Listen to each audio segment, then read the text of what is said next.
সমস্ত মানুষের তরফ থেকে সওয়াব পাবেন। ওয়ান দোয়া could change the life of thousands of people that you can decide. And ফেরেশতারা সেটা শুনে কি দোয়া করে জানেন? যে আল্লাহ, ও সবার জন্য এত মানুষের জন্য যেটাই দোয়া করছে আপনি তাকে সেটাই দেন। ইউ মাইট হ্যাভ নাথিং, আপনি রাস্তা দিয়ে হেঁটে যেতেছেন, আপনার একটা মানুষকে দেখে মায়া লাগছে, আপনি মুখ দিয়ে জাস্ট বলেন আল্লাহ ওরে ভাড়াই দেন, আল্লাহ ওকে রিজিক দেন, আল্লাহ আপনি আমাকে আজকে আকাশের চাঁদ দেখান, আজকে আপনি আমাকে ভালো একটা কাপড় পরান, আল্লাহ আজকে আমার জুতা ছিঁড়ে গেছে আপনি একটা নতুন জুতার ব্যবস্থা করে দেন। Allah loves it and Allah gives it, believe me. And Allah এটাই দেখতে চায়, from 7 heavens to a single ant that you believe in. এই ছোট্ট পিঁপড়া থেকে 7 আসমান পর্যন্ত আপনি যেটা দোয়া করবেন, যা কিছু দোয়া করবেন, আল্লাহ loves it.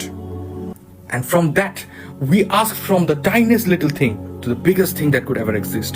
আমরা ছোট থেকে শুরু করে, একটা জুতার ফিতা থেকে শুরু করে, একটা মৌমাছি থেকে শুরু করে, আমরা 7 আসমান পর্যন্ত যা কিছু এক্সিস্ট করে সবকিছু পর্যন্ত চাই। And the most beautiful thing about Allah is never tired of listening. Allah is never tired of giving.